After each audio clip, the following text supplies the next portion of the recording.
Hello दोस्तों, नमस्कार। Welcome to grass root academy. तो आज के वीडियो में हम लोग पढ़ेंगे Uttar Pradesh specific current affair, जो कि यूपी एग्जाम के लिए बहुत जरूरी हो जाता है। इस वीडियो में हम जनवरी से लेके जुलाई तक, मतलब 1 जनवरी से लेके 10 जुलाई तक जो भी करंट अफेयर है UP specific, Uttar Pradesh special, हम उसको कवर करेंगे, उसको अच्छे से देखेंगे। हम बेसिकली वही करंट अफेयर उठाए हैं जो एग्जाम प्रोस्पेक्टिव से इंपॉर्टेंट है, जो जैसे जो अभी तरीका है ना क्वेश्चन पूछने का।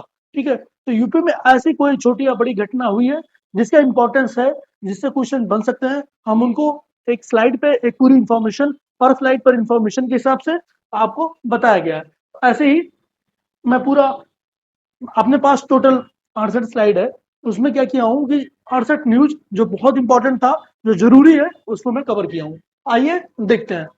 सबसे पहले देखते हैं, मेरठ में पहला एआई सक्षम विश्वविद्यालय पायलट खोला गया। ठीक है, तो ये न्यूज आप लोग को पता होगा, बहुत करंट अफेयर आप लोगों ने काफी पढ़ा भी होगा यूपी स्पेशल। ठीक है, लेकिन अपन पूरे 6 महीने का देख रहे हैं, तो इसको अच्छे से एक बार जो भी चीजें हैं कवर करना है। तो चौधरी चरण सिंह विश्वविद्यालय CCSU मेरठ में देश के पहले, तो ये अपने आप में इंपॉर्टेंट हो जाता है, देश के पहले एआई सक्षम विश्वविद्यालय पायलट की घोषणा की गई। ठीक है, तो क्वेश्चन ये पूछेगा कि देश के पहले एआई सक्षम विश्वविद्यालय पायलट की घोषणा कहाँ की गई, तो याद रखिएगा चौधरी चरण सिंह विश्वविद्यालय, जो कि मेरठ में स्थित है। पहला फैक्ट आपका ऐसे तैयार होगा, मतलब अगर एक स्लाइड दी हुई है तो उसमें जितने भी फैक्ट हैं, कोशिश किया गया है कि जितने क्वेश्चन बन सकते हैं एग्जाम में उनको रखा गया है। ठीक है, तो अगला देखते हैं। गूगल क्लाउड, एक मिनट दीजिएगा आप मुझे। हाँ, गूगल क्लाउड के सहयोग से विकसित यह प्रणाली छात्रों को एआई आधारित व्यक्तिगत ट्यूटर सुविधा देगी। ठीक है, ये किसके सहयोग से क्वेश्चन पूछ सकता है, तो गूगल क्लाउड के सहयोग से एआई आधारित व्यक्तिगत ट्यूटर की सुविधा देगी। अगला है, वाधवानी एआई को 85 करोड़ अनुदान देकर स्वयं और पोषण प्लेटफॉर्म पर एआई टूल्स जोड़े जाएंगे। ठीक है, क्वेश्चन ये भी पूछ सकता है कि किस एआई को 85 करोड़ अनुदान दिया गया, तो वाधवानी एआई को 85 करोड़ का अनुदान देकर स्वयं और पोषण प्लेटफॉर्म पर एआई टूल्स जोड़े जाएंगे। इसकी मुख्य विशेषताएं क्या क्या है? सबसे पहले तो ये एआई आधारित व्यक्तिगत ट्यूटर होगा। ठीक है, मतलब हर बंदा, एआई का आपको पता है आर्टिफिशियल इंटेलिजेंस कैसे काम करता है, वो आपके हिसाब से आप उसको जैसा कमांड दोगे, वो आपको वैसा ही आंसर देगा। तो ये कह सकते हैं कि हर स्टूडेंट का अपना पर्सनलाइज एक एआई बन जाएगा। जैसे जैसे आप उसमें सर्च करोगे, चीजें चीजें उससे निकालोगे, तो वो आपकी आईडी से आपका एक अलग प्रोफार्मा बना लेगा कि आपको कैसे आंसर चाहिए, आपकी समझ कैसी है, आप किस चीजों को कैसे समझ पाते हो। तो वही बोल रहा है कि एआई आधारित व्यक्तिगत ट्यूटर होगा। ठीक है, एआई से बेहतर सीखने का अनुभव मिलेगा और विश्वविद्यालय में डिजिटल परिवर्तन आएगा। तो यह था मेरठ में पहला एआई सक्षम विश्वविद्यालय पायलट। ठीक है, सबसे इंपॉर्टेंट फैक्ट यही है कि चौधरी चरण सिंह विश्वविद्यालय मेरठ में देश के पहले एआई सक्षम विश्वविद्यालय पायलट की घोषणा की गई। आइए आगे देखते हैं, आगे बात करते हैं। अब उत्तर प्रदेश के राजभवन का नाम जन भवन कर दिया गया है। ठीक है, क्वेश्चन पूछ सकता है कि हाल ही में किस प्रदेश के राजभवन का नाम बदलकर जन भवन कर दिया गया है? याद रखिएगा, उत्तर प्रदेश। उत्तर प्रदेश के राज्यपाल आवास मतलब राजभवन का नाम बदलकर जन भवन कर दिया गया है। गृह मंत्रालय द्वारा अनुमोदित यह परिवर्तन जन केंद्रित शासन व्यवस्था का प्रतीक माना गया है। अब सभी प्रशासनिक और आधिकारिक दस्तावेजों में राजभवन की जगह राजभवन की जगह जन भवन नाम का प्रयोग अनिवार्य हो जाएगा। ठीक है, अब यह शासन व्यवस्था में धीरे धीरे आपको राजभवन की जगह जन भवन दिखने लगेगा। तो जन केंद्रित शासन आधिकारिक क्यों, अब ये इनका मानना है कि जो कॉलोनियल माइंडसेट है, इसकी विचारधारा को हटाना है। जैसे राजभवन की वहां से जनता पे राज होता है, नहीं, वो लोगों का भवन है, जन का भवन है। ठीक है, ऐसा इनका मानना है, तो इसलिए उसको राजभवन से हटा के जन भवन कर दिया गया। ठीक है, अब आगे देखते हैं, बात करते हैं ग्रेटर नोएडा में सबसे बड़ा एआई डाटा सेंटर। ठीक है, पहला फैक्ट यही हो जाता है कि सबसे बड़ा एआई डाटा सेंटर कहाँ? ग्रेटर नोएडा में। तो फैक्ट ये है कि ग्रेटर नोएडा में देश का सबसे बड़ा एआई डाटा सेंटर स्थापित किया जाएगा। ठीक है, जिसमें ग्रीन समूह लगभग 2.27 लाख करोड़ का निवेश करेगा। फैक्ट समझ लीजिए कि क्वेश्चन यही पूछेगा कि देश का सबसे बड़ा एआई डाटा सेंटर कहां स्थापित किया जाएगा, तो ये ग्रेटर नोएडा में किया जाएगा, जिसमें ग्रीन समूह लगभग 2.27 लाख करोड़ निवेश करेगा। अगला फैक्ट इससे रिलेटेड यह है कि ये 1 गीगावाट क्षमता वाली परियोजना पूरी तरह ग्रीन एनर्जी पर आधारित होगी।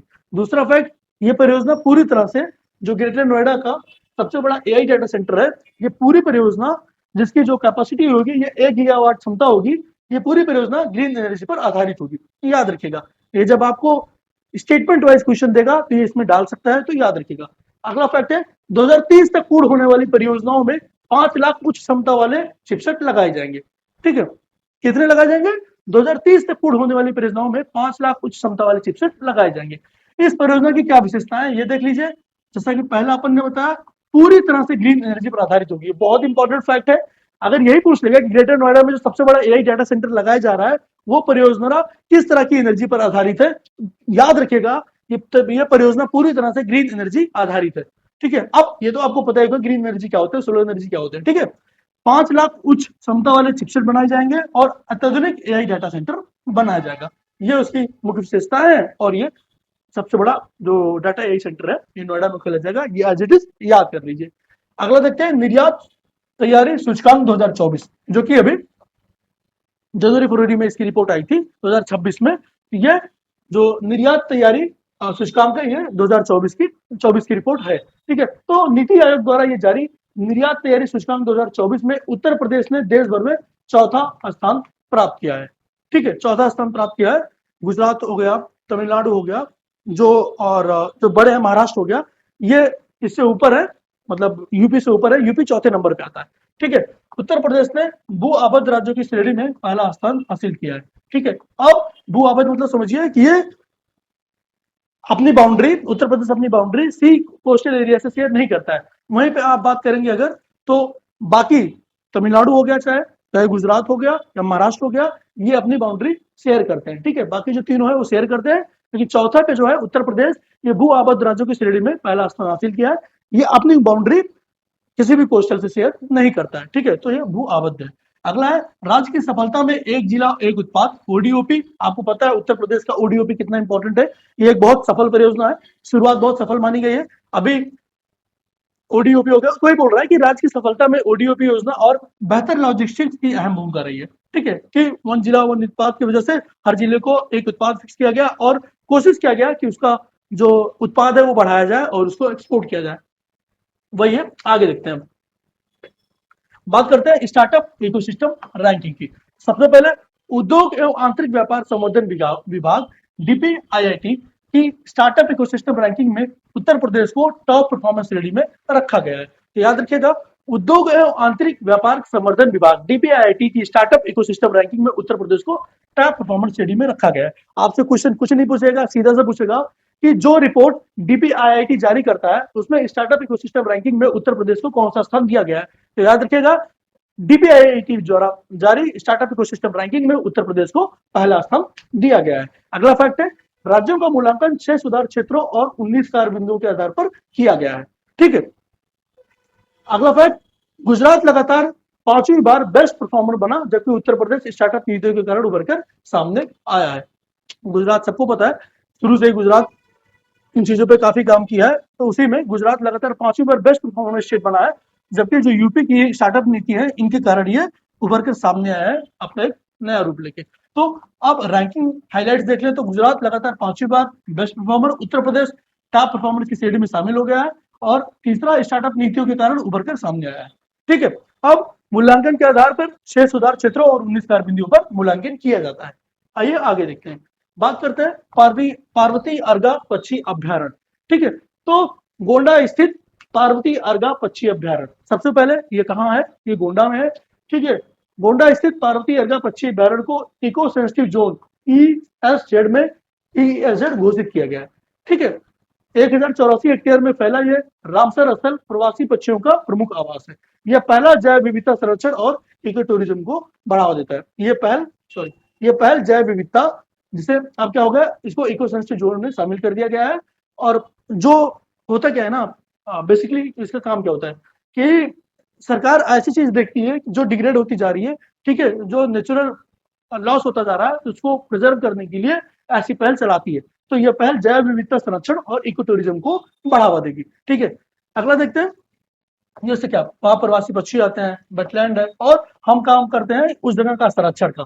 संरक्षण का क्या मतलब, जैव विविधता, प्रकृति, उसको भविष्य के लिए कैसे यूज करना है, सस्टेनेबिलिटी चीजों को कैसे प्रिजर्व करके रखना है, उसकी बात करते हैं। तो वही था पारसी अर्गा। अगला बात करते हैं राष्ट्रीय प्रेरणा स्थल के बारे में। तो कहाँ पे है, सबसे पहले ये लखनऊ में। प्रधानमंत्री नरेंद्र मोदी ने लखनऊ के राष्ट्रीय प्रेरणा स्थल का लोकार्पण किया। पहला फैक्ट याद रखिएगा। दूसरा, 65 एकड़ में विकसित किया यह स्थल पहले लैंडफिल क्षेत्र था। ठीक है, तो ये लखनऊ के आउटर पे बना हुआ है, 65 एकड़ में बना हुआ है, डाटा याद रखिएगा। और ये पहले एक लैंडफिल क्षेत्र था। अगला, इसमें अटल बिहारी वाजपेयी क्वेश्चन पूछेगा कि जो अपना प्रेरणा स्थल है उसमें किन किन लोगों की फोटो है, तो याद रखिएगा अटल बिहारी वाजपेयी, श्यामा प्रसाद मुखर्जी और दीनदयाल उपाध्याय, इन तीनों लोग की फोटो है। उसमें मूर्तियां लगी हैं, और मूर्तियां किसकी है, ये कांस्य की प्रतिमाएं हैं। ठीक है, ये इसी की बात कर रहे हैं। इसका लोकार्पण कितना किया, मोदी जी ने किया था। ठीक है, आगे देखते हैं। याद रखिएगा 65 एकड़ में फैला हुआ है।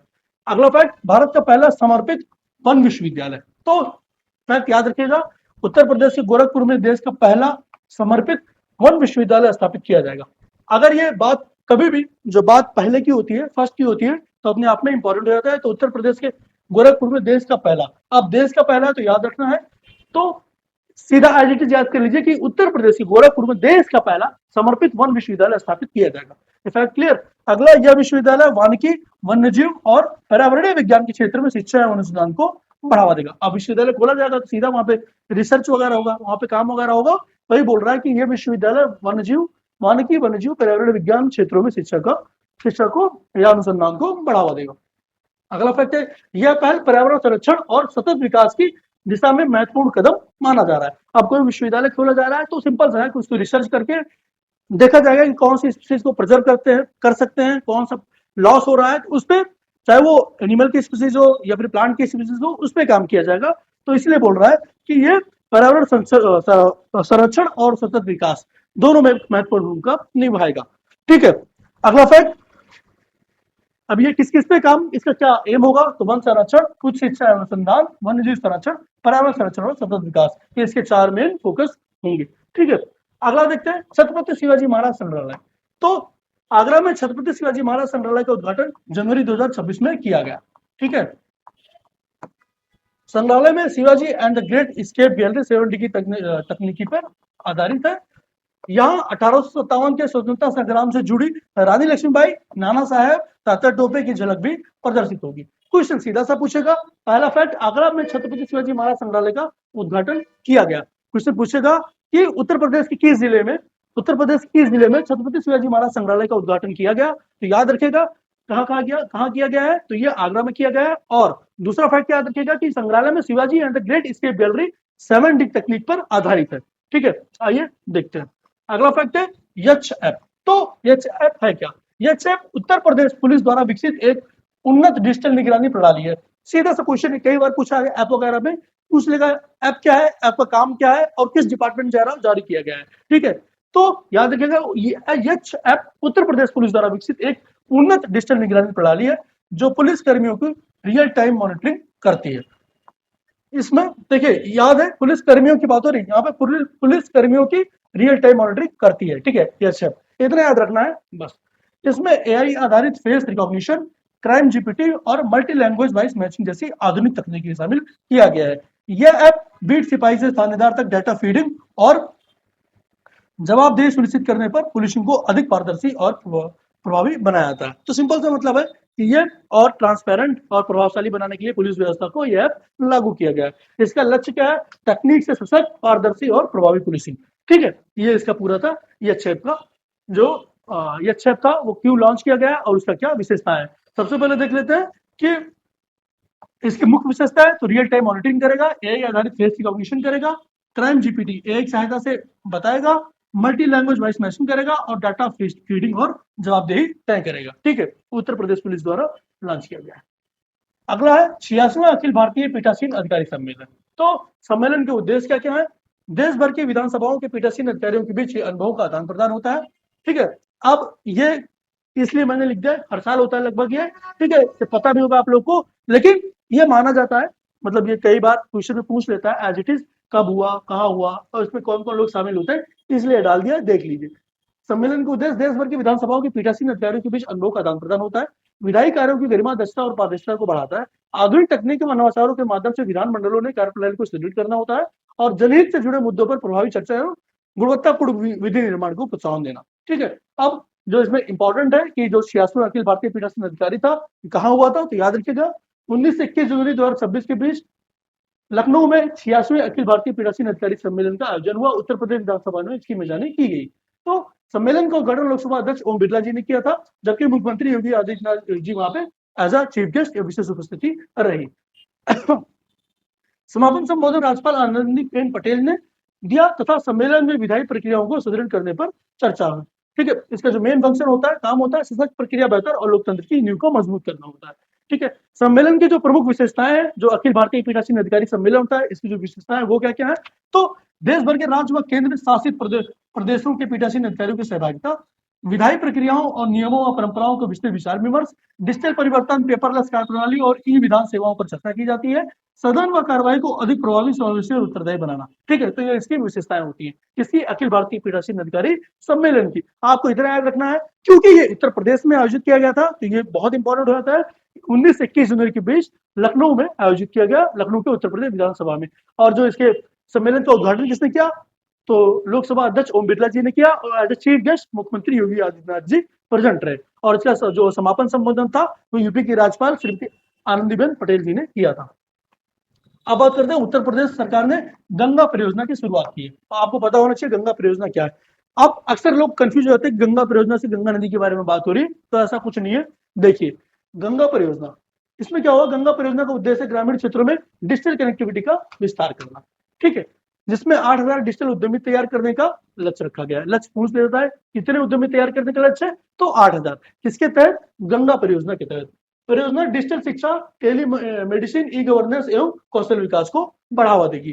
ठीक है, चयनित युवाओं को 5 लाख रुपए तक का ब्याज मुक्त ऋण देगी, उनको एम्पावर करने के लिए। ठीक है, बाकी जो इसके बेनिफिट्स है, ठीक है, इसके सिग्निफिकेंस है, वो क्या क्या है, डिजिटल कनेक्टिविटी, डिजिटल शिक्षा, टेलीमेडिसिन, ई गवर्नेंस, कौशल विकास और ग्रामीण क्षेत्रों में कनेक्टिविटी मिलेगी। किसके तहत, गंगा परियोजना के तहत। तो गंगा परियोजना से बिल्कुल मत कंफ्यूज होइएगा कि गंगा जी की सफाई के लिए हो रहा है, गंगा नदी के बारे में बात हो रही नहीं, यहाँ पे बात हो रही है डिजिटल कनेक्टिविटी के विस्तार करने के लिए। अगला देखते हैं, महोबा में जिरकोनियम का विशाल भंडार मिला, ये इंपॉर्टेंट हो जाता है। तो महोबा में जिरकोनियम का विशाल भंडार खोजा गया। ठीक है, अब महोबा किस मंडल में आता है, कमेंट करके बताइएगा। इसके साथ उत्तर प्रदेश जिरकोनियम खनन करने वाला देश का चौथा राज्य बन गया। ठीक है, देश का चौथा राज्य बन गया और यूपी का पहला बन गया। अगला फैक्ट है, जिरकोनियम का उपयोग परमाणु ऊर्जा, एरोस्पेस एवं रक्षा क्षेत्र में होता है। यह धातु उच्च ताप एवं संचारण प्रतिरोधी होती है। ठीक है, तो दो फैक्ट इसमें जरूर याद रखिएगा। पहला, उत्तर प्रदेश के किस जिलों में जर्कोनियम का विशाल भंडार खोजा गया, तो याद रखिएगा महोबा। दूसरा, इसके साथ जो उत्तर प्रदेश जर्कोनियम खनन करने वाला देश का कौन सा राज्य बन गया, तो ये देश का चौथा राज्य बन गया। ठीक है, अब इंपॉर्टेंट पॉइंट क्या क्या है, तो ये इंपॉर्टेंट खनिज है, ऊर्जा, अंतरिक्ष और रक्षा से जुड़ा हुआ है, औद्योगिक और रणनीतिक दृष्टि से ये बहुत महत्वपूर्ण है। ठीक है, जर्कोनियम खनन स्थल, परमाणु ऊर्जा और एरोस्पेस में इसका यूज होता है। ठीक है, जर्कोनियम खनिज का कहाँ का यूज, परमाणु ऊर्जा, एरोस्पेस में इसका भारी मात्रा में यूज होता है। क्यों, उच्च ताप के कारण।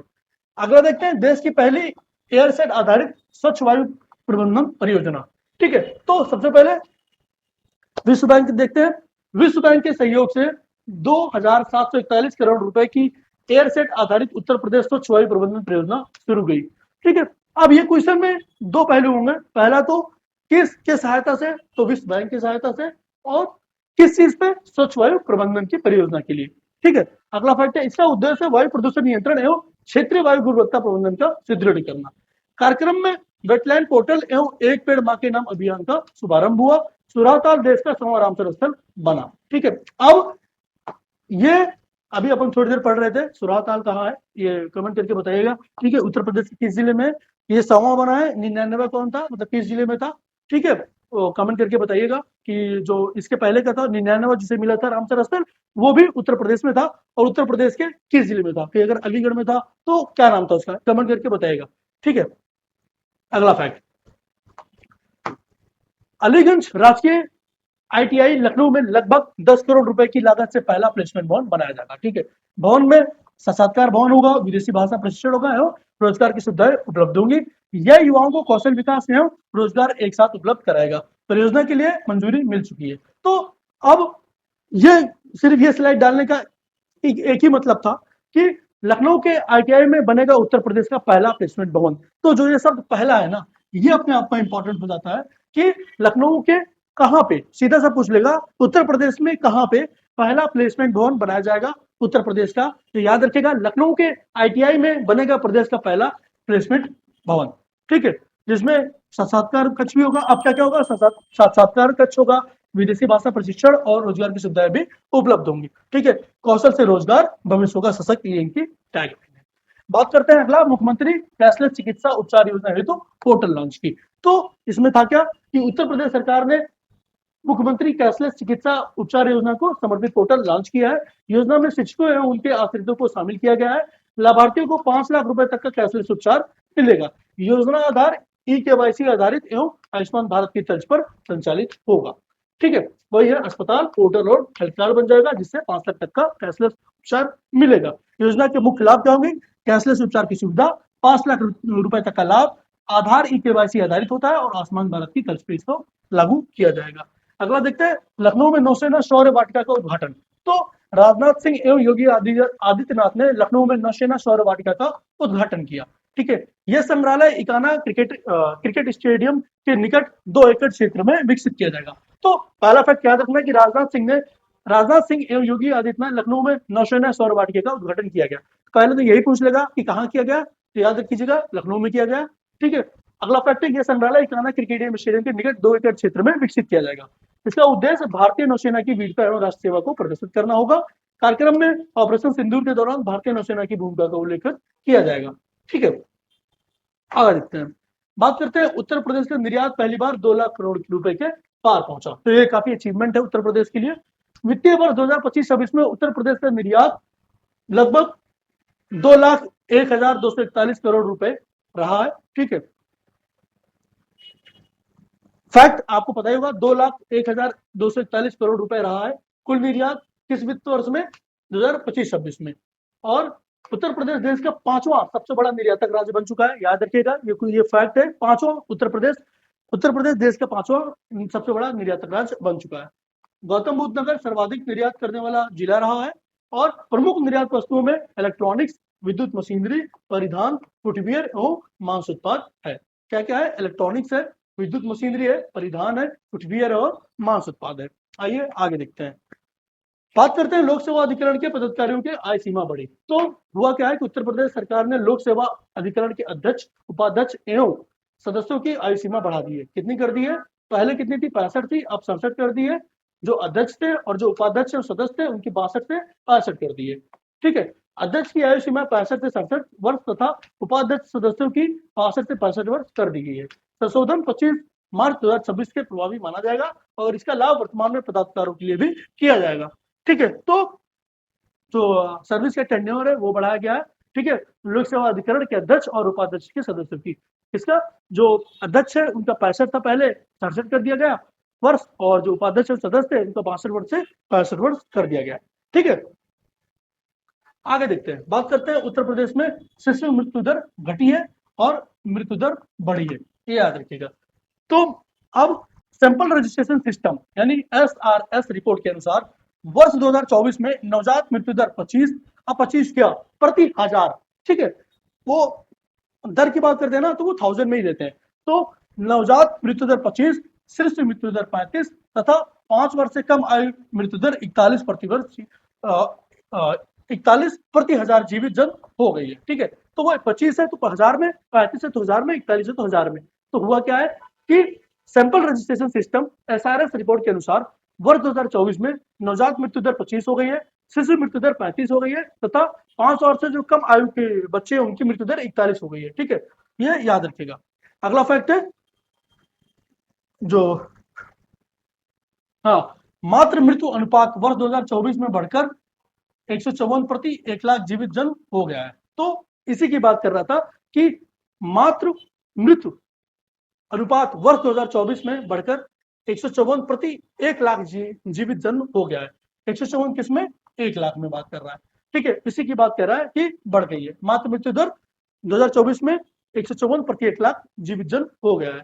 अगला है kangaroo mother care, milk bank और सीमैप मशीन, नियमित टीकाकरण एवं सीएनसीयू जैसी पहलों से शिशु मृत्यु दर में काफी कमी आई है।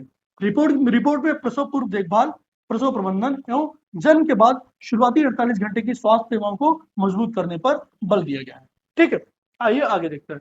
अब बात करते हैं 46वें जूनियर राष्ट्रीय रोइंग चैंपियनशिप गोरखपुर में जो आयोजित हुई थी उसके बारे में। तो 46वें जूनियर राष्ट्रीय रोइंग चैंपियनशिप का आयोजन 17 से 21 मई के बीच किया गया था गोरखपुर में। ठीक है, और यह रामगढ़ताल गोरखपुर में हुआ था। प्रतियोगिता में 20 राज्यों के लगभग 297 खिलाड़ियों ने भाग लिया था। समापन समारोह योगी जी है, मुख्यमंत्री योगी आदित्यनाथ जी ने किया था और वहां पे चीफ गेस्ट भी थे। राज्य सरकार ने खिलाड़ियों के लिए सरकारी नौकरी, आर्थिक सहायता एवं खेल अवसंरचना विस्तार की जानकारी दी है। ठीक है, याद रखने वाली 3 चीजें हैं इसमें। तारीख 17 से 21 में 2026, राज्य 20 राज्यों ने भाग लिया था, खिलाड़ी 297 ने। कहाँ पे किया था? गोरखपुर के रामगढ़ ताल में। अगला देखते हैं, लखनऊ बना पहला जीरो फ्रेश वेस्ट डंप शहर। तो ये पहला है तो अपने आप में बहुत इंपॉर्टेंट हो जाता है। लखनऊ बना पहला जीरो फ्रेश वेस्ट डंप शहर। पहला फैक्ट है, लखनऊ उत्तर प्रदेश का पहला जीरो फ्रेश वेस्ट डंप शहर बन गया है। हमारा लक्ष्य है स्वच्छ लखनऊ और स्वस्थ लखनऊ।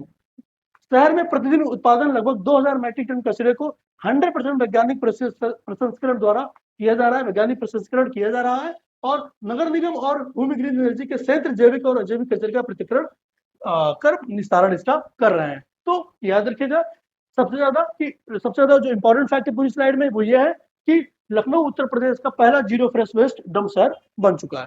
ठीक है, और शहर में प्रतिदिन लगभग 2000 मैट्रिक टन कचरे का उत्पादन होता था जिसका अब 100% वैज्ञानिक प्रसंस्करण किया जा रहा है। ठीक है, तो ये इसको याद रखिए। आगे देखते हैं, बात करते हैं देश का पहला हब एंड स्पोक विमानन मॉडल शुरू करने के बारे में। तो वाराणसी से देश के पहले easy connect hub and spoke विमानन मॉडल की शुरुआत की जाएगी। इस मॉडल में दिल्ली हब तथा वाराणसी स्पोक एयरपोर्ट तैयार होगा। अब इसमें दिक्कत क्या हो रहा था ना कि पहले मान लीजिए कोई टूरिस्ट आता है, इंटरनेशनल टूरिस्ट आता है, तो दिल्ली एयरपोर्ट में बहुत ज्यादा प्रेशर बढ़ जा रहा था। ठीक है, अब क्या होगा, कोई बंदा मान लीजिए कोई टूरिस्ट दिल्ली आता है तो दिल्ली से वाराणसी आएगा और बाकी जो उसका इमिग्रेशन हो गया, पास हो गया, सब वाराणसी एयरपोर्ट पे इशू किया जाएगा। तो बेसिकली वही है इसका कॉन्सेप्ट। इस मॉडल में दिल्ली हब तथा वाराणसी स्पोक तैयार होगा। यात्रियों की कस्टम, इमिग्रेशन और बैगेज प्रक्रिया वाराणसी में ही पूरी होगी। यह सुविधा 17 अंतर्राष्ट्रीय शहरों से बेहतर संपर्क उपलब्ध कराएगी। ठीक है, अंतर्राष्ट्रीय शहर से London, Dubai, Singapore, Bangkok, Kuala Lumpur, बाकी टोटल 17 शहर है। अब हब होगा इसका दिल्ली और जो स्पोक होगा वो वाराणसी होगा। लाल बहादुर शास्त्री वाराणसी में जो बाबतपुर में एयरपोर्ट है जिसको लाल बहादुर शास्त्री अंतर्राष्ट्रीय एयरपोर्ट के नाम से भी जाना जाता है। ठीक है, यहाँ पे जो इसकी पूरी प्रक्रिया की जाएगी कस्टम की, इमिग्रेशन की और बैगेज क्लेम की। तो इसका जो महत्व है, बेहतर संपर्क स्थापित करेगा, समय की बचत करेगा, यात्रियों को सुविधा देगा और क्षेत्रीय विकास को बढ़ावा देगा। यह पहल भारत में क्षेत्रीय कनेक्टिविटी और एयर ट्रेवल की नई दिशा देगी। एक देश, बेहतर संपर्क, नया भारत, नई उड़ान। ठीक है, ये इसका पूरा कॉन्सेप्ट है। अगला बात करते हैं, रुपए कार्ड जारी करने में उत्तर प्रदेश देश में प्रथम। अब देश में भाई 24-25 करोड़ की संख्या भी तो उत्तर प्रदेश की, तो उस हिसाब से प्रधानमंत्री जन धन योजना के तहत उत्तर प्रदेश देश में रुपए कार्ड जारी करने वाला शीर्ष राज्य बन गया है। राज्य में अब तक 7.16 करोड़ से अधिक रुपए कार्ड जारी किए जा चुके हैं। प्रधानमंत्री जन धन योजना के तहत देश भर में 40.60 करोड़ रुपए कार्ड जारी किए गए हैं। रुपए कार्ड जारी करने में बिहार दूसरे तथा पश्चिम बंगाल तीसरे स्थान पर है। तो याद रखिएगा, तो रुपए कार्ड जारी करने में बिहार दूसरे पे तथा पश्चिम बंगाल तीसरे स्थान पर जारी किया है। ठीक है, नंबर 1 पे यूपी है, आपको याद रखना है। अब रुपए कार्ड भारत का अपना भुगतान नेटवर्क है, मेड इन इंडिया है। ठीक है, ये याद रखिएगा। रुपए कार्ड जारी करने राज्यों की रैंकिंग में उत्तर प्रदेश पहले पे, बिहार दूसरे पे और पश्चिम बंगाल तीसरे पे है। ठीक है, जनधन सशक्त नागरिक मजबूत भारत। ठीक है, ये इसकी टैगलाइन। अगला फैक्ट है, उत्तर प्रदेश स्टार्टअप नीति 2026 लागू कर दी गई है। ठीक है, तो उत्तर प्रदेश स्टार्टअप नीति 2026 के तहत 100 करोड़ रुपए, मतलब 100 करोड़ रुपए का बजट, 100 करोड़ रुपए तक दीर्घकालिक निवेश को प्रोत्साहन दिया जाएगा। ठीक है, तो उत्तर प्रदेश स्टार्टअप नीति 2026 के तहत जो भी 100 करोड़ रुपए का निवेश करेगा उसको एक दीर्घकालिक निवेश, मतलब उसको प्रोत्साहन दिया जाएगा। तो वही बोल रहा है कि उत्तर प्रदेश स्टार्टअप नीति 2026 के तहत 100 करोड़ रुपए तक के दीर्घकालिक निवेश को प्रोत्साहन दिया जाएगा। उत्तर प्रदेश स्टार्टअप मिशन को नोडल एजेंसी बनाया जाएगा। ठीक है, बनाया गया है और सस्टेनेंस अलाउंस बढ़ाकर 20,000 रुपए प्रतिमाह या 2 वर्ष प्रतिमाह प्रतिमाह 2 वर्ष के लिए बढ़ाया गया है तथा प्रोटोटाइप अनुदान 10 लाख रुपए किया गया है। ठीक है, अब सीड फंडिंग, ब्याज सब्सिडी, पेटेंट प्रतिपूर्ति और मैनसिंग ग्रांट जैसे वित्तीय सहायता का भी प्रावधान इसमें किया गया है। क्यों? क्योंकि इनको क्या है, उत्तर प्रदेश में स्टार्टअप को बढ़ाना है, स्टार्टअप नीति को बढ़ाना है, तो उसके चक्कर में ये बहुत सारी सब्सिडी देंगे आपको। उसमें बात कर रहा है कि जो सस्टेनेंस अलाउंस है वो 20,000 रुपए प्रति माह बढ़ा दिया गया है, मतलब 2 साल तक मिलेगा 20,000 प्रति रुपए माह, तथा प्रोटोटाइप अनुदान 10 लाख रुपए कर दिया गया है। तो ये फैक्ट याद रखिएगा कि उत्तर प्रदेश स्टार्टअप 2026 में उत्तर प्रदेश स्टार्टअप नीति 2026 के तहत 100 करोड़ रुपए तक के दीर्घकालिक निवेश का प्रोत्साहन दिया जाएगा। ये फैक्ट याद रखेगा। आगे देखते हैं। अब स्टार्टअप में क्या होगा? फंडिंग होगी, इनोवेशन होगा, पेटेंट होगा, फिर ग्रोथ होगी। ये पूरा जो लाइन है वो है कि स्टार्टअप करते क्यों है, जरूरत क्यों है। स्टार्टअप होता है, सरकार फंडिंग करेगी, फिर नया इनोवेशन होगा, फिर उसका पेटेंट होगा और फिर ग्रोथ होगी, चीजें बनेंगी, एक्सपोर्ट होगी, पैसा बनेगा। बात करते हैं प्रयागराज में प्रेरणा पार्क की। तो मुख्यमंत्री योगी आदित्यनाथ जी ने प्रयागराज के यमुना तट स्थित प्रेरणा पार्क का उद्घाटन किया है। पार्क में डॉक्टर श्यामा प्रसाद मुखर्जी, अटल बिहारी वाजपेयी एवं अशोक सिंगल जी की कांस्य प्रतिमाओं का अनावरण किया जाएगा। प्रयागराज नगर निगम ने इसे लगभग 1 करोड़ रुपए की लागत से विकसित किया है। इसका उद्देश्य युवाओं को राष्ट्रीय सेवा, सांस्कृतिक राष्ट्रवाद एवं सामाजिक समरसता के आदर्शों को प्रेरित करना है। ठीक है, तो किसकी किसकी फोटो लगेगी प्रयागराज में प्रेरणा पार्क में? तो डॉक्टर श्यामा प्रसाद मुखर्जी, अटल बिहारी वाजपेयी और सिंगल जी की। ठीक है, और ये प्रतिमाएं किसकी होगी? कांस्य की प्रतिमाएं होगी। किस नदी किनारे? यमुना तट, प्रयागराज।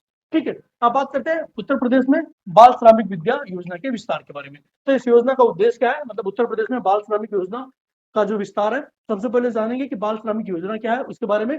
योजना का उद्देश्य है कि 8 से 18 आयु जो 8 से 18 वर्ष आयु वर्ग के कमजोर बच्चे, जो कामकाजी बच्चों को विद्यालय में प्रवेश सुनिश्चित करना होगा। अब होता क्या है कि चाइल्ड लेबर बहुत ज्यादा बढ़ने लगा था। ठीक है, बच्चे काम करने लगे थे, तो सरकार इस चीज को ध्यान में रखने के लिए बोली है कि जो 8 से 18 वर्ष के बच्चे हैं, 8 से 18 आयु वर्ष के जो बच्चे हैं, जो भी आप किशोरावस्था के बच्चे कह लीजिए और बच्चे कह लीजिए, ठीक है, उनको विद्यालयों में प्रवेश सुनिश्चित करना होगा। ठीक है, और बच्चों को निरंतर शिक्षा हेतु आर्थिक सहायता प्रदान करना। ठीक है, बाल श्रमिक विद्या योजना का विस्तार कर इसे उत्तर प्रदेश के सभी 75 जिलों में लागू किया जाएगा। योजना का उद्देश्य 8 से 18 वर्ष आयु वर्ग के कामकाजी बच्चों को विद्यालयों में प्रवेश सुनिश्चित कर आर्थिक सहायता प्रदान करना होगा। यह योजना पहले केवल 20 जिलों में संचालित थी, अब ये पूरे 75 जिलों में संचालित की जाएगी। विशेष अभियान चलाकर बाल श्रम उन्मूलन एवं बच्चों की शिक्षा को बढ़ावा दिया जाएगा। अब विस्तार की बात करते हैं, तो योजना का विस्तार कर इसे 75 जिलों में लागू किया जाएगा।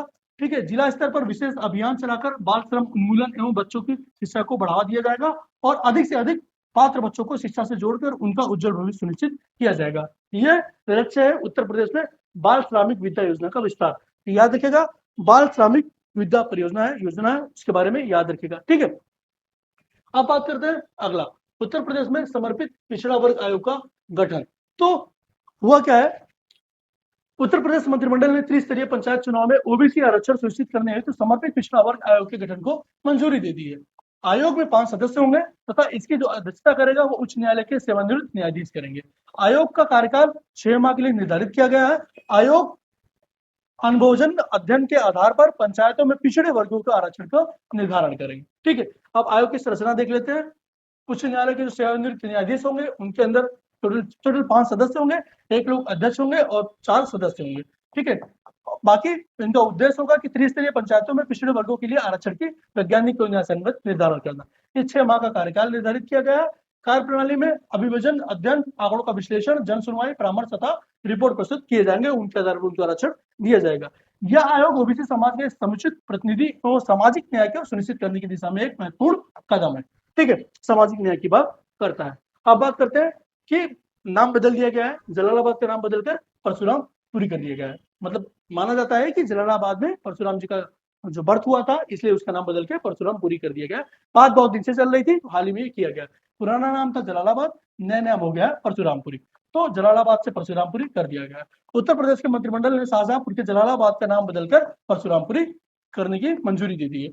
यह निर्णय केंद्र सरकार की अनापत्ति प्राप्त होने के बाद ही लिया गया है। नगर को भगवान परशुराम की जन्मस्थली माना जाता है तथा लंबे समय से नाम परिवर्तन की मांग चल रही थी।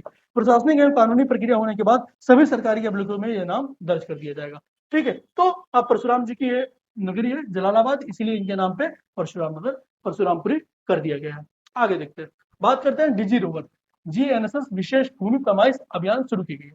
ठीक है, तो उत्तर प्रदेश सरकार ने एक नई पहल शुरू की है। ठीक है, भूमि की पैमाइश की एक्यूरेसी बढ़ाने के लिए, ठीक है, ट्रांसपेरेंसी बढ़ाने के लिए और जल्दी से करने के लिए, तो उसी के बारे में बात की गई है कि डिजी रोवर विशेष भूमि पैमाइश अभियान शुरू किया गया। 1 जुलाई 2026 को सहारनपुर से डिजी रोवर GNSS विशेष भूमि पैमाइश, ठीक है, अभियान शुरू किया गया है। अभियान 15 अगस्त 2026 तक सभी तहसीलों में संचालित होगा। ठीक है, और GNSS तकनीक से डिजिटल भूमि सर्वेक्षण एवं सीमांकन किया जाएगा। इसका उद्देश्य लंबित भूमि विवादों को पारदर्शी एवं त्वरित निस्तारण करना है। ठीक है, इसका लक्ष्य क्या है? ठीक है, अगर बात करें डिजी रोवर का लक्ष्य क्या है, तो पारदर्शी सर्वेक्षण, सटीक सीमांकन और त्वरित निस्तारण इसका लक्ष्य है। ठीक है, अब इसमें होगा क्या कि एक डिवाइस के हिसाब से इसमें पूरा किया जाएगा। जैसे लेखपाल मापता था, अब वैसे नहीं, अब एक डिवाइस की मदद से मापा जाएगा, जिससे क्या होगा कि जो बड़ी बड़ी भूमियां जो लंबी पड़ी थी, जिनको नाप नहीं पा रहे थे, उनका इजी आसानी से मापा जा सकेगा, और जो विवादों में बहुत सारी भूमि फंसी पड़ी थी उसका निस्तारण किया जाएगा। इसलिए इसका लक्ष्य पारदर्शी सर्वेक्षण, सटीक सीमांकन और त्वरित निस्तारण।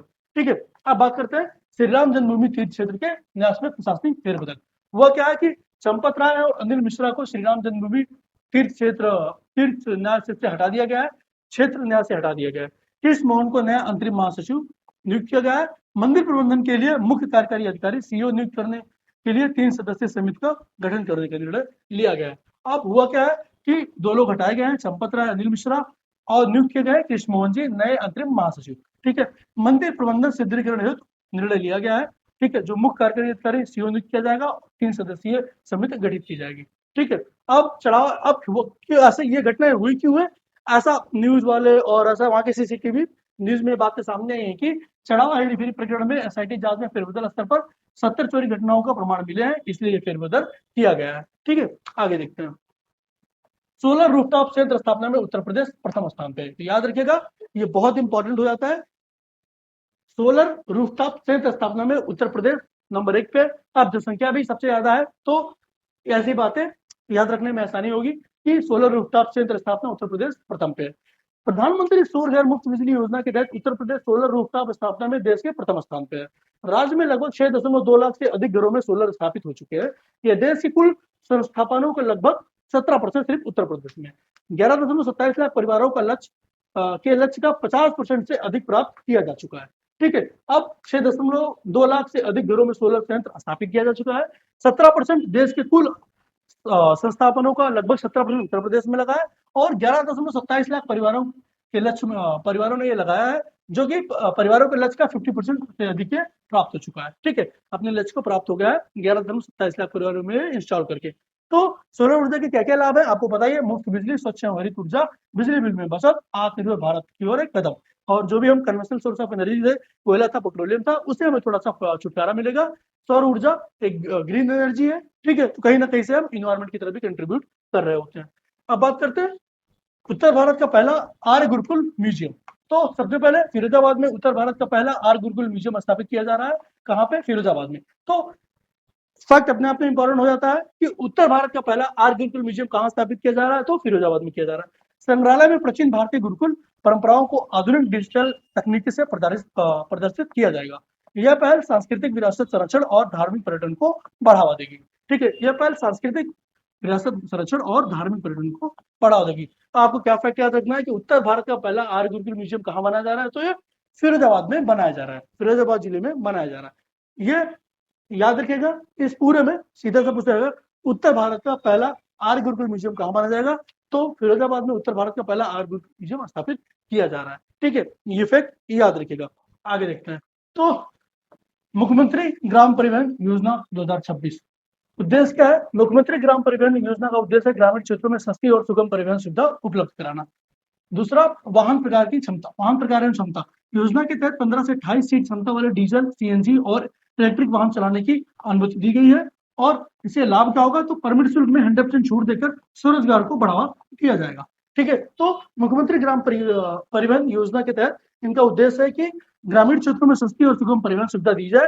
ठीक है, और योजना के तहत जो विभिन्न प्रकार के वाहन है जिनकी क्षमता 15 से 28 सीट की होती है, डीजल, CNG, इलेक्ट्रिक वाहन, इनको अनुमति दी गई है। और वाहन परमिट देने के लिए उसमें कोई टैक्स नहीं लगाया जाएगा RTO द्वारा, उसको निःशुल्क रखा जाएगा कि स्वरोजगार को जो लोग चाहे अपनी बसों को चला सकते हैं। ठीक है, तो उसके लिए उनको कोई परमिट देना नहीं होगा। अगला देखते हैं, मुख्यमंत्री ग्राम परिवहन योजना 2026 उद्देश्य वही अभी जो अपन बात कर रहे थे, स्लाइड रिपीट हो गई थी। अब इसमें और देखते हैं, रेसिपी आधारित पूरक पुष्टाहार व्यवस्था। ठीक है, तो यूपी का एक बहुत इंपॉर्टेंट स्कीम रेसिपी आधारित पूरक पुष्टाहार व्यवस्था। इसमें जो इसकी इंपॉर्टेंट पॉइंट है वो ये है कि उत्तर प्रदेश रेसिपी आधारित अनुपूरक पुष्टाहार व्यवस्था लागू करने वाला देश का पहला राज्य बन चुका है। तो ये चीज बहुत इंपॉर्टेंट हो जाता है कि पहली बार देश में कोई राज्य रेसिपी आधारित अनुपूरक पुष्टाहार व्यवस्था लागू करने वाला राज्य बना है, तो वो है अपना उत्तर प्रदेश है। ठीक है, अप्रैल 2026 से आंगनबाड़ी केंद्रों में बच्चों और गर्भवती महिलाओं को पौष्टिक आहार उपलब्ध कराया जाएगा। पारदर्शिता हेतु फेस रिकॉग्निशन सिस्टम एफआरएस भी लागू किया जाएगा। ठीक है, और अगला जो इसकी कीवर्ड्स है, विशेषताएं क्या क्या है, रेसिपी आधारित पूरक पुष्टाहार व्यवस्था की तो पौष्टिक आहार मिलेगा, फेस रिकॉग्निशन सिस्टम होगा, पारदर्शिता होगी। ठीक है, आंगनबाड़ी केंद्र में ये डिस्ट्रीब्यूट किए जाएंगे, गर्भवती महिलाओं को प्राथमिकता दी जाएगी, मतलब उनके लिए किया जा रहा है, और इसमें बच्चे भी शामिल किए जाएंगे। तो जो मेन है ये लागू किया जा रहा है गर्भवती महिलाएं और बच्चों के लिए। ठीक है, ये कैसे क्रियान्वयन होगा, पहले तो रेसिपी का जो होगा उसका मानक बनाया जाएगा, उसका मानकीकरण किया जाएगा, फिर स्थानीय उपलब्ध सामग्रियों का उपयोग किया जाएगा, आंगनबाड़ी केंद्रों में गुणवत्तापूर्ण इसे तैयार किया जाएगा और वितरित किया जाएगा, और पारदर्शिता है तो एफआरएस सिस्टम से निगरानी सत्यापन किया जाएगा। मतलब ये सत्यापन किया जाएगा कि सच में लोगों को मिल रहा है, लोगों तक पहुंच रहा है। इससे क्या होगा कि फेस सिस्टम पे काम किया जाएगा और फेस सिस्टम के तहत इस पर निगरानी रखी जाएगी। ठीक है, अब अगला देखते हैं,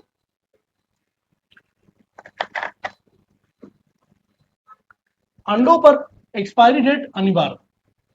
उत्तर प्रदेश सरकार ने प्रत्येक अंडे पर प्रोडक्शन मतलब किस दिन बना और कब एक्सपायरी होगा डेट अंकित करना अनिवार्य कर दिया है। यह नियम 1 अप्रैल 2026 से लागू हुआ है और इसका उद्देश्य है खाद्य सुरक्षा बढ़ाना और उपभोक्ता को ताजे उत्पाद उपलब्ध कराना। ठीक है, लागू होने की तारीख याद रखिएगा 1 अप्रैल 2026 से। तो 1 अप्रैल 2026 से उत्तर प्रदेश सरकार ने यह अनिवार्य कर दिया है कि अंडा किस दिन बना है। ठीक है, अंडा किस दिन, सिंपल सा है कि किस दिन प्रोक्योर किया गया है। ठीक है, जब भी मुर्गी ने अंडे दिए उस दिन की डेट और वो कितने दिन तक चलेगा एक्सपायरी डेट, दोनों ही है, उस पर मेंशन करना जरूरी है।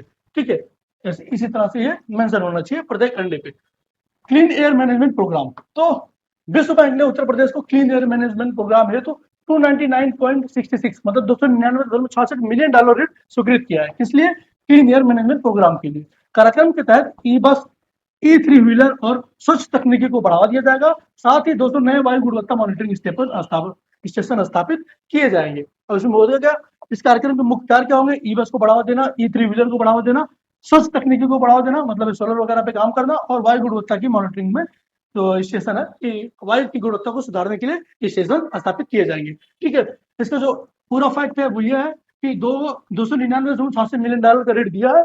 याद रखिएगा, विश्व बैंक ने उत्तर प्रदेश सरकार को, और जो नए मॉनिटरिंग स्टेशन की बात की गई है, लगभग 200 नए monitoring station, air monitoring station बनाए जाने की घोषणा की गई है। ठीक है, बात की गई है। अगला है नोएडा इंटरनेशनल एयरपोर्ट का लाइसेंस। तो मुख्य विशेषताएं क्या क्या है इसकी? नोएडा इंटरनेशनल एयरपोर्ट जेवर को डीजीसीए द्वारा एयरड्रोम लाइसेंस प्रदान किया जाएगा। ठीक है, तो ये पहली बार ऐसा कुछ था उत्तर प्रदेश में कि पहली बार एक एयरड्रोम लाइसेंस किसी एयरपोर्ट को दिया जा रहा है, तो वो दिया जा रहा है नोएडा इंटरनेशनल एयरपोर्ट को। ठीक है, अगला फैक्ट है, एयरपोर्ट में 3900 मीटर लंबा रनवे और 24x7 संचालन सुविधा उपलब्ध होगी। पहले चरण में इसकी क्षमता 1.2 करोड़ यात्रियों प्रतिवर्ष होगी। ठीक है, अब एयरपोर्ट की प्रमुख जानकारी एयरपोर्ट के बारे में पता कर लेते हैं। तो स्थान है जेवर, गौतम बुद्ध नगर, उत्तर प्रदेश। प्रकार ग्रीनफील्ड इंटरनेशनल एयरपोर्ट टाइप का है, ये लाइसेंस प्रदान करता है डीजीसीए, और रनवे की लंबाई है 3900 मीटर, याद रखिएगा। और संचालन सुविधा 24x7 है। प्रारंभिक क्षमता इसकी 1.2 करोड़ यात्रियों प्रतिवर्ष के हिसाब से बनाया गया है। संक्षेप में देखें तो डीजीसीए द्वारा एयरड्रोम लाइसेंस दिया जाएगा, 3900 मीटर का रनवे है, 24x सुविधा दी जाएगी, और लगभग 1.2 करोड़ यात्रियों का प्रतिवर्ष इसमें उस क्षमता के हिसाब से बनाया गया है। अब बात करते हैं जल जीवन मिशन 2.0 के बारे में। तो उत्तर प्रदेश ने जल जीवन मिशन 2.0 के तहत रिफॉर्म लिक्विड एएमओयू पर हस्ताक्षर किया है। ठीक है, मेमोरेंडम ऑफ अंडरस्टैंडिंग एएमओयू पर हस्ताक्षर किया है। इसका उद्देश्य है ग्रामीण क्षेत्रों में सुरक्षित पेयजल और सतत जल प्रबंधन को सुनिश्चित करना। यह पहल जवाबदेह और पारदर्शिता जल सेवा वितरण प्रणाली के लिए विकसित करेगा। मतलब हर घर जल, हर जीवन खुशहाल। तो इसकी मुख्य बातें क्या है? सुरक्षित पेयजल प्रोवाइड करना, ठीक है, और जल प्रबंधन ग्रामीण क्षेत्र में मैनेज करना। ठीक है, किसका? जल जीवन मिशन 2.0 का। तो उत्तर प्रदेश ने जल जीवन मिशन के तहत रिफॉर्म लिंक्ड एएमयू, ठीक है, एएमओयू के तहत हस्ताक्षर किया है, एमओयू के तहत हस्ताक्षर किया है, इसे कहते हैं मेमोरेंडम ऑफ अंडरस्टैंडिंग। उसके तहत इसका उद्देश्य है कि सुरक्षित पेयजल प्रोवाइड करना, गांव में और सतत जल प्रबंधन सुनिश्चित करना प्रत्येक ग्रामीण या गांव में। तो अगला देखते हैं प्रोजेक्ट गंगा ब्रॉडबैंड विस्तार। तो उत्तर प्रदेश के प्रोजेक्ट गंगा के तहत हाई स्पीड ब्रॉडबैंड विस्तार हेतु एमयू स्थापित किया गया है। परियोजना के माध्यम से 20 लाख से अधिक घरों तक इंटरनेट सुविधा पहुंचाई जाएगी और इससे ई शिक्षा, टेलीमेडिसिन और ग्रामीण डिजिटल अर्थव्यवस्था को बढ़ावा मिलेगा। ठीक है, अब बात करते हैं दिव्या सिंह का रिकॉर्ड। तो आपने अभी हाल ही में सुना होगा एक रिकॉर्ड है जो उत्तर प्रदेश की दिव्या सिंह द्वारा एवरेस्ट बेस कैंप तक साइकिल से पहुंचने वाली पहली महिला है। ठीक है, तो क्वेश्चन ये पूछा गया है, ये पूछा सकता है कि दिव्या सिंह किससे संबंधित है, उन्होंने किस लिए रिकॉर्ड बनाया है। तो याद रखिएगा, उत्तर प्रदेश की Divya Singh Everest base camp तक साइकिल से पहुंचने वाली पहली भारतीय महिला बनी है। उन्होंने यह चुनौतीपूर्ण यात्रा 14 दिनों में पूरी की है। यह उपलब्धि साहस है, महिला खेल सशक्तिकरण का प्रतीक माना जा रहा है। ठीक है, 14 दिन के अंदर इन्होंने हिमालय के बेस कैंप तक साइकिल से चढ़ाई की है। ठीक है, अगला देखते हैं, बात करते हैं गोरखपुर में सॉफ्टवेयर टेक्नोलॉजी पार्क के बारे में। तो गोरखपुर में software technology park of India STPI के अंतर्गत नया टेक्नोलॉजी पार्क शुरू किया गया है। कहाँ पे? गोरखपुर में software technology park of India STPI के अंतर्गत नया टेक्नोलॉजी पार्क शुरू किया गया है। यह पार्क स्टार्टअप्स, एमएसएमई और आईटी कंपनियों की आधुनिक सुविधाओं को प्रदान करेगा। परियोजना राज्य आईटी हब बनाने की, रोजगार बढ़ाने की सहायता होगी। ठीक है, तो ये उत्तर प्रदेश सरकार चाहती है कि यहाँ पे आईटी हब बनाया जाए और इससे रोजगार बढ़ाने में जो मदद मिले, सहायता प्रोवाइड करे। इसकी जो मुख्य विशेषता है वो क्या क्या है? तो स्टार्टअप को प्रोत्साहन देंगे, एमएसएमई का सहयोग मिलेगा और आईटी कंपनियों के लिए आधुनिक सुविधाएं प्रोवाइड करेंगे, रोजगार के लिए नए अवसर बनेंगे। ठीक है, अब आगे बात करते हैं माघ मेला का पहला आधिकारिक लोगो। तो प्रयागराज मेला प्राधिकरण ने माघ मेला का पहला आधिकारिक लोगो जारी किया है। ठीक है, इसमें पूरा लोगों में अक्षयवट, सूर्य चंद्रमा की 14 कलाएं और माघ स्नान का श्लोक शामिल है। ठीक है, याद रखिएगा, सूर्य चंद्रमा की 14 कलाएं, अक्षयवट और माघ स्नान का श्लोक शामिल है। यह लोगो माघ मेले के धार्मिक, सांस्कृतिक और खगोलीय महत्व को दर्शाता है। ठीक है, अगला देखते हैं पहला हाइड्रोजन ईंधन सेल जलयान। ठीक है, पहला हाइड्रोजन ईंधन सेल जलयान वाराणसी में बहुत ज्यादा इंपॉर्टेंट है, समझ लीजिए कि एग्जाम में एलजीडीज आ सकता है। तो वाराणसी के नमो घाट पर देश के पहले हाइड्रोजन ईंधन सेल जलयान का लोकार्पण किया गया। केंद्रीय मंत्री सर्बानंद सोनोवाल ने इसका उद्घाटन किया। 50 यात्रियों की क्षमता वाला यह पर्यावरण अनुकूलन जलयान नमो घाट से रविदास घाट के बीच संचालित होगा। तो याद रखेगा, वाराणसी के नमो घाट पर देश का पहला हाइड्रोजन ईंधन सेल जलयान का लोकार्पण किया गया। केंद्रीय मंत्री सर्बानंद सोनोवाल ने इसका उद्घाटन किया। 50 यात्रियों की क्षमता वाला यह पर्यावरण अनुकूल जलयान नमो घाट से रविदास घाट के बीच चलाया गया। दो फैक्ट, नमो घाट किसके बीच? नमो घाट से और रविदास घाट के बीच यह चलाया गया। ठीक है,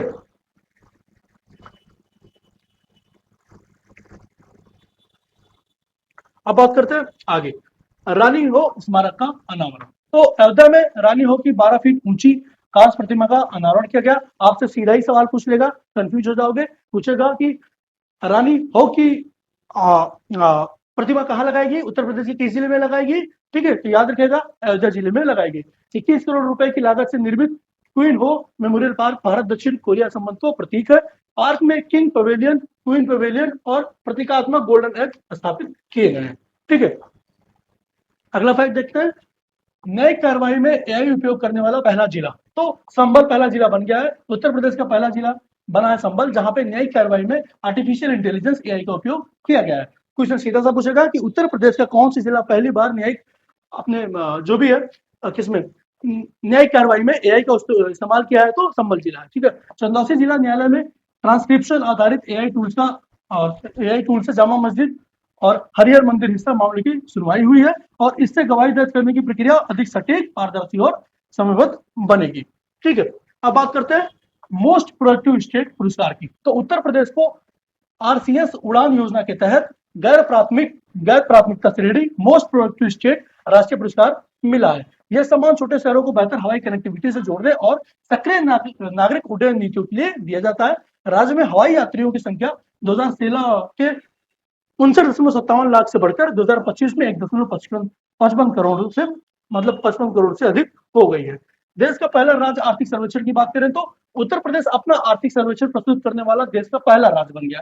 तो इंपॉर्टेंट है, कि देश का पहला राज्य जिस राज्य ने अपना आर्थिक सर्वेक्षण पेश किया तो उत्तर प्रदेश बन गया है। याद रखिएगा, वित्त मंत्री सुरेश खन्ना जी ने 2025-26 के लिए यह रिपोर्ट विधानसभा में पेश की है। राज्य की अर्थव्यवस्था 13.30 लाख करोड़ से बढ़कर 30.25 लाख करोड़ हो गई है। ठीक है, कितना? 13.30 लाख करोड़ से बढ़ के 30.25 लाख करोड़ हो गई है।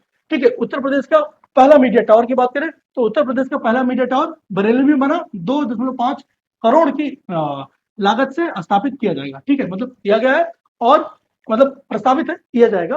और 11 मीटर ऊंचे इस टावर में 5000 एलईडी आधारित डिस्प्ले स्क्रीन लगाई जाएगी। इसके माध्यम से समाचार हो गया, सरकारी योजनाएं हो गया और जन सूचनाओं को डिजिटल प्रसारण किया जाएगा। अगला है नेशनल काउ कल्चर म्यूजियम। याद रखिएगा, मथुरा में देश का पहला, तो देश का पहला है अपने आप में इंपॉर्टेंट हो जाता है, तो याद रखिएगा मथुरा में देश का पहला नेशनल काउ कल्चर म्यूजियम स्थापित किया जाएगा। क्वेश्चन पहला सिंपल सा पूछेगा कि देश का पहला नेशनल काउ कल्चर म्यूजियम कहाँ स्थापित किया जाएगा, तो याद रखिएगा मथुरा में किया जाएगा, उत्तर प्रदेश में। संग्रहालय में गांव के धार्मिक, सांस्कृतिक एवं वैज्ञानिक महत्व को प्रदर्शित किया जाएगा। यहाँ भारतीय नस्लों के 100 डिजिटल एवं सिंबॉलिक मॉडल भी प्रदर्शित किए जाएंगे। ठीक है, अब सिंपल सा है, धार्मिक, सांस्कृतिक और विज्ञान का संगम बनाया जाएगा। यहाँ पे परंपरा से प्रौद्योगिकी तक की एक अनोखी यात्रा आपको देखने को इस म्यूजियम में आपको देखने को मिलेगी। समृद्धि योजना में उत्तर प्रदेश का प्रदर्शन की बात करते हैं तो इलेक्ट्रॉनिक एवं सूचना प्रौद्योगिकी मंत्रालय की समृद्धि योजना में उत्तर प्रदेश 4 एक्सीलरेटर चयनित हुए हैं। ठीक है, 4 एक्सीलरेटर चयनित हुए हैं, जिसमें से सबसे पहले इनके माध्यम से 35 स्टार्टअप को सहायता और 27 स्टार्टअप को वित्त पोषण प्रदान किया गया है। योजना के तहत 9.91 करोड़ वितरित कर नवाचार आधारित अर्थव्यवस्था को बढ़ावा दिया गया है। समृद्धि योजना जो इसका टैगलाइन है, जिसके बारे में बात हुई थी, स्टार्टअप को प्रोत्साहन करना, नवाचार को बढ़ावा, समृद्ध उत्तर प्रदेश की ओर एक कदम। इसका जो मुख्य बिंदु है समृद्धि योजना का, उसके इंपॉर्टेंट पॉइंट्स देख लेते हैं। तो 4 एक्सीलरेटर चयनित किया गया है। ठीक है, 35 स्टार्टअप को सहायता दी गई है, 27 स्टार्टअप को वित्त पोषण किया गया है, 9.91 करोड़ की राशि वितरित की गई है और नवाचार आधारित अर्थव्यवस्था को बढ़ावा देने का इसमें बात की गई है। ठीक है, स्टार्टअप, फंडिंग, इनोवेशन, ये इसके मुख्य आधार है, पिलर है। भारत नेपाल मैत्री महोत्सव 2026 16 से 28 फरवरी 2026 तक उत्तर प्रदेश में आयोजित किया गया भारत और नेपाल मैत्री महोत्सव। ठीक है, 16 से 28 फरवरी 2026 तक उत्तर प्रदेश में भारत नेपाल मैत्री महोत्सव आयोजित किया गया है। ठीक है, कुशीनगर से शुरू होकर पीलीभीत से समाप्त हुआ है। ठीक है, उद्देश्य क्या था इसका उद्देश्य साझा संस्कृति, विरासत और आध्यात्मिक संबंध को मजबूत करना था। यह महोत्सव कुशीनगर से शुरू होकर कई सीमावर्ती जिलों से होते हुए पीलीभीत में समाप्त हुआ है। संक्षेप में बात करें तो मैत्री की डोर, संस्कृति का संगम, आध्यात्मिक संबंधों का समृद्ध जो भारत और नेपाल के बीच के रिश्ते को सुधारेगा। ठीक है, बात करते हैं देश का पहला समर्पित ड्रोन रनवे। तो मेरठ में सीमा सड़क संगठन बीआरओ ने तो भारत का पहला समर्पित drone remotely piloted aircraft runway विकसित कर रहा है। कहाँ पे? मेरठ में सीमा सड़क संगठन बीआरओ भारत का पहला समर्पित drone remotely piloted aircraft runway विकसित कर रहा है। 406 करोड़ लागत वाली यह परियोजना 900 एकड़ क्षेत्र में विकसित होगी। इसका उपयोग सैन्य निगरानी, आपदा प्रबंधन और ड्रोन प्रशिक्षण के लिए किया जाएगा। देश का पहला समर्पित ड्रोन रनवे है। ठीक है, क्या क्या काम होगा? सैन्य निगरानी, आपदा प्रबंधन और ड्रोन प्रशिक्षण। ठीक है, आगे देखते हैं। अब जो अपन ने पढ़ा फटाक से देख लेते हैं। पहला हाइड्रोजन ईंधन सेल, नमो घाट। न्यायिक कार्रवाई में एआई का पहला उपयोग, संबल जिला देश का पहला राज्य आर्थिक सर्वेक्षण करने वाला। ठीक है, उत्तर प्रदेश राज्य का पहला मीडिया टावर बरेली में लगाया जाएगा। देश का पहला national cow culture museum Mathura में है और देश का पहला समर्पित ड्रोन रनवे मेरठ में है। ठीक है, अब बात करते हैं उत्तर प्रदेश की पहली ब्रेल लाइब्रेरी के बारे में। उत्तर प्रदेश की पहली ब्रेल लाइब्रेरी के बारे में एक मिनट दीजिएगा।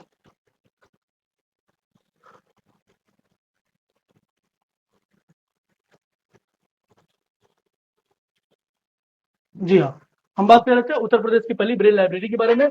तो विश्व ब्रेल दिवस के अवसर पर लखनऊ स्थित doctor Shakuntala Mishra national rehabilitation university में प्रदेश की पहली ब्रेल लाइब्रेरी की शुरुआत हुई। तो याद रखिएगा कहाँ पे?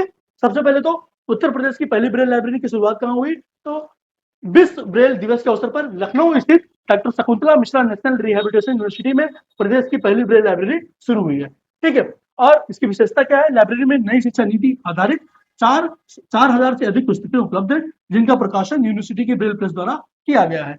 विद्यार्थियों को क्या क्या लाभ है? आधुनिक रीडिंग रूम में 150 विद्यार्थियों एक साथ अध्ययन कर सकते हैं, जिसमें दिव्यांग छात्रों को उच्च शिक्षा में सुविधा मिलेगी। ठीक है, स्थान कहाँ लगाया गया है? कहाँ? तो लखनऊ उत्तर प्रदेश में। कौन सी संस्था है? Shakuntala Mishra national rehabilitation university है, पुस्तकें नई शिक्षा नीति पर आधारित है और 4000 से अधिक पुस्तकें हैं।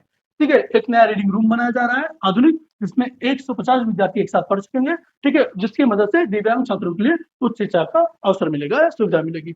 अगला बात करते हैं 72वीं सीनियर राष्ट्रीय वॉलीबॉल चैंपियनशिप। ठीक है, तो वाराणसी में 4 से 11 जनवरी 2026 तक 72वीं सीनियर राष्ट्रीय वॉलीबॉल चैंपियनशिप आयोजित किया गया है। ठीक है, महिला वर्ग में केरल ने भारतीय रेलवे को हराकर खिताब जीता, जबकि पुरुष वर्ग में भारतीय रेलवे जीता, मतलब विजेता रही है। उत्तर प्रदेश में महिला टीम ने 12 वर्ष बाद क्वार्टर फाइनल में पहुंचकर उल्लेखनीय उपलब्धि हासिल की है। परिणाम की बात करें तो महिला वर्ग में केरल ने भारतीय रेलवे को हराकर 3-1 से जीता, पुरुष वर्ग में भारतीय रेलवे विजेता रहे। उपलब्धि की बात करें तो उत्तर प्रदेश महिला टीम ने 12 वर्ष बाद क्वार्टर फाइनल में पहुंचकर इतिहास बना दिया। तो याद रखिएगा, इसलिए इंपॉर्टेंट है कि 12 साल बाद यूपी की टीम क्वार्टर फाइनल में पहुंची। अगला करते हैं इंडिया फूड एक्सपो 2026 के बारे में। तो लखनऊ में 16 से 18 जनवरी 2026 तक इंडिया फूड एक्सपो 10वें संस्करण का आयोजन किया गया। इस प्रदर्शनी का उद्घाटन उप मुख्यमंत्री केशव प्रसाद मौर्य जी ने किया था और एक्सपो खाद्य प्रसंस्करण, एमएसएमई, स्टार्टअप्स और कृषि खाद्य उद्योगों की नई तकनीकों और बाजार से जोड़ने पर केंद्रित रहा। याद रखिएगा, इसका केंद्र किस लिए किया गया था, तो एमएसएमई, स्टार्टअप्स और कृषि खाद्य उद्योगों की नई तकनीकों बाजार से जोड़ने के लिए केंद्रित किया गया था। तो सबसे जबरदस्त फैक्ट यह है कि इंडिया फूड एक्सपो 2026 कब ऑर्गेनाइज किया गया, तो 16 से 18 जून 2026 तक इंडिया फूड एक्सपो के 10वें संस्करण का आयोजन किया गया। कौन सा संस्करण? 10वां, 16 से 18 जून 2026 में, और उद्घाटन केशव प्रसाद मौर्य जी ने किया था। इसका उद्देश्य क्या था? कृषि को मूल्य संवर्धन, उद्योग को प्रोत्साहन, स्टार्टअप को मंच और वैश्विक बाजार से जुड़ाव। अगला देखते हैं वाराणसी में पहला खादी प्लाजा। तो खादी फॉर नेशन पहल के तहत वाराणसी में उत्तर प्रदेश का पहला खादी प्लाजा स्थापित किया जाएगा। सीधे से सवाल पूछेगा, उत्तर प्रदेश का पहला खादी प्लाजा कहां बनाया जाएगा? तो खादी फॉर नेशन पहल के तहत उत्तर प्रदेश का पहला खादी प्लाजा कहां स्थापित किया जाएगा? वाराणसी में किया जाएगा। दूसरा है कि यह प्लाजा लगभग 3600 वर्ग फुट क्षेत्र में विकसित होगा, जहां विभिन्न राज्यों के खादी और ग्राम उद्योग उत्पादन उपलब्ध होंगे। परियोजना का उद्देश्य खादी की वैश्विक बिक्री बढ़ाना तथा स्थानीय कारीगरों को आर्थिक लाभ पहुंचाना है।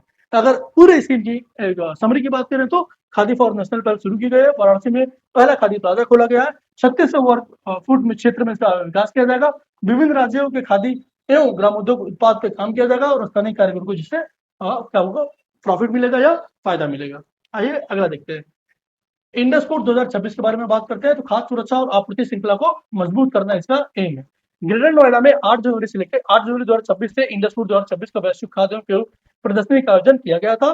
ठीक है, और trade promotion council of India यानी टीपीसीआई द्वारा आयोजित इस कार्यक्रम का उद्घाटन केंद्रीय मंत्री चिराग पासवान जी ने किया था। कार्यक्रम का मुख्य आकर्षण भारत की वही खाद्य गलियारा रहा, जिसका उद्देश्य खाद्य सुरक्षा और आपूर्ति श्रृंखला को मजबूत करना रहा है। फूड एक्सपो का जो मेन एम था, भारत की वही खाद्य गलियारा रहा, जिसका उद्देश्य खाद्य सुरक्षा और आपूर्ति श्रृंखला को मजबूत करना रहा है। ठीक है, अगला फैक्ट देखते हैं, उन्नाव डिफेंस इंडस्ट्रियल कॉरिडोर। तो उत्तर प्रदेश सरकार ने उन्नाव में 230 हेक्टेयर क्षेत्र में डिफेंस इंडस्ट्रियल कॉरिडोर की स्थापना को मंजूरी दी है। कहाँ पे? उत्तर प्रदेश सरकार ने उन्नाव में 230 हेक्टेयर, हर एक फैक्ट जरूरी है, उन्नाव में 230 हेक्टेयर क्षेत्र में डिफेंस इंडस्ट्रियल कॉरिडोर की स्थापना की मंजूरी दी है। यह परियोजना आत्मनिर्भर भारत लक्ष्य के तहत आधुनिक रक्षा विनिर्माण को बढ़ावा देगा। कॉरिडोर से लगभग 15,000 प्रत्यक्ष और अप्रत्यक्ष रोजगार सृजित होने की संभावना है। ठीक है, तो यह इसका पूरा उन्नाव डिफेंस कॉरिडोर का पूरा यहाँ पे जो भी समरी थी तीनों लाइन में बता दिया गया है। ठीक है, महत्वपूर्ण बिंदु यह है कि राज्य की प्रमुख परियोजनाओं और विकास को ये राज्य की प्रमुख परियोजनाओं और विकास के लिए जरूरी है, मतलब ये फैक्ट अपने आप जरूरी हो जाता है, तो एक बार देख लीजिएगा। ठीक है, डिफेंस इंडस्ट्रियल कॉरिडोर अपने आप में कई बार 1-2 बार सवाल पूछा गया है, तो ये जरूरी है, देख लीजिएगा। ये आत्मनिर्भर भारत को सशक्त बनाने के लिए, इस योजना को सशक्त बनाने के कदम में पहल में ये कदम उठाया गया है। अगला फैक्ट देखते हैं, 4 एजुकेशन टाउनशिप विकसित होंगे। ठीक है, तो उत्तर प्रदेश सरकार में लखनऊ, प्रयागराज, कानपुर और वाराणसी में 4 एजुकेशन टाउनशिप विकसित करेगी।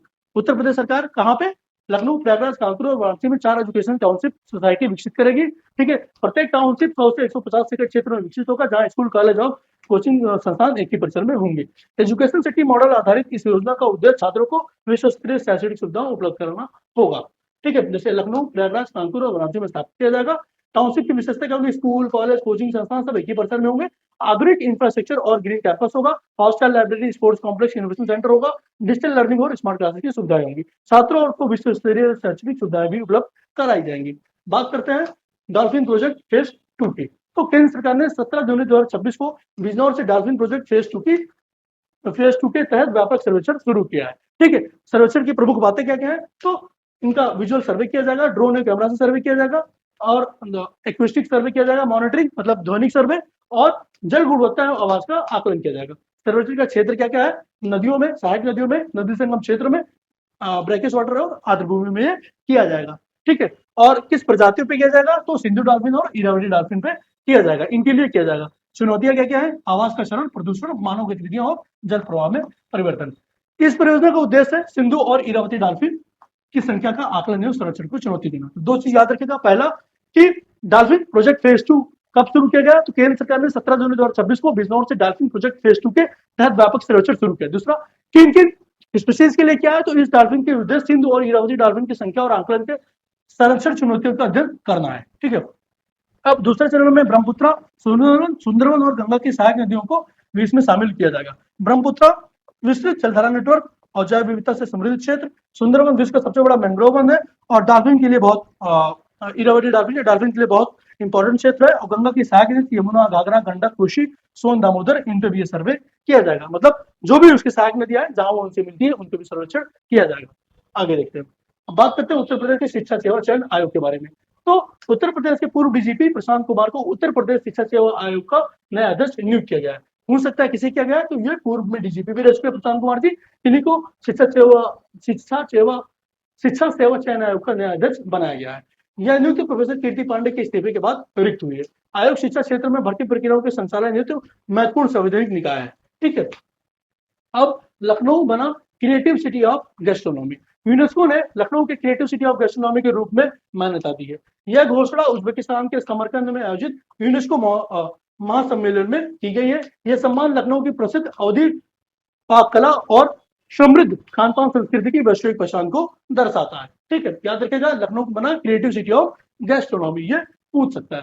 अगला, 3 नई एयरलाइंस को मंजूरी दी है सरकार ने, तो देख लेते हैं कौन कौन सी है। केंद्र सरकार ने संख एयर, अल हिंद एयर और फ्लाई एक्सप्रेस को संचालित करने की मंजूरी दे दी है। सरकार ने इन एयरलाइंस को नो ऑब्जेक्शन सर्टिफिकेट जारी कर दिया है। संख एयर उत्तर प्रदेश से संबंधित एयरलाइंस है और इनका संचालन 2026 की पहली तिमाही से शुरू कर दिया गया है। ठीक है, बात करते हैं संपूर्ण, अब जो भी हमने देखा है, जो ये करंट अफेयर पढ़ा है उसको एक बार फिर से देख लेते हैं। बिजनौर डॉल्फिन प्रोजेक्ट फेज 2 शुरू कर दिया गया बिजनौर से। ग्रेटर नोएडा में इंडस फूड ऑर्गेनाइज किया गया था। ठीक है, और 4 जगह पे लखनऊ, कानपुर, प्रयागराज और वाराणसी में एजुकेशन टाउनशिप बनाई जाएगी, जहाँ पे एक ही जगह कोचिंग होगा, यूनिवर्सिटी होगा, कॉलेज होगा, हॉस्टल होगा, लाइब्रेरी होगा, सभी की जगह होगा। वाराणसी में 72वें वॉलीबॉल चैंपियनशिप और पहला खादी प्लाजा खोला गया था। उन्नाव में 230 हेक्टेयर का डिफेंस कॉरिडोर बनाया जाएगा और लखनऊ में पहला ब्रेल लिपि लाइब्रेरी बनाया गया। फूड एक्सपो ऑर्गेनाइज किया गया। क्रिएटिव सिटी ऑफ गैस्ट्रोनॉमी का अवार्ड मिला लखनऊ को। और शिक्षा से लेकर उद्योग संस्कृति के संरक्षण तक समग्र विकास की यात्रा, ये जरूरी है। ठीक है, अब पूरा मैंने जितना भी आपको पढ़ाया इन 78 स्लाइडों में, ठीक है, इन 78 स्लाइडों में मैंने पूरा उत्तर प्रदेश का 1 जनवरी से लेकर 10 जुलाई 2026 तक का पूरा करंट अफेयर बता दिया। आप ये वीडियो 1-2 बार देख लोगे, आपको सब कुछ क्लियर हो जाएगा, जितना भी इंपॉर्टेंट है, जितना भी फैक्ट आ सकता है, जितना भी फैक्ट बन सकता है। मेरे हिसाब से मैंने सब कुछ कवर कर लिया है, क्योंकि पीवाईक्यू में या फिर किसी भी यूपी एग्जाम में कैसे सवाल पूछे गए हैं, उसके हिसाब से मैंने ये पूरा कवर कर लिया। तो ध्यान रखिएगा, ठीक है, ये इंपॉर्टेंट है, इसको एज इट इज 1-2 बार देख लीजिएगा। ठीक है, इसका 1-2 पेज में शॉर्ट नोट्स बना लीजिएगा। ये किसी भी उत्तर प्रदेश एग्जाम के लिए बहुत जरूरी हो जाएगा कि आपको UP GK, UP current affair आना चाहिए। तो बने रहिए हमारे साथ, please like, share and subscribe. Thank you very much.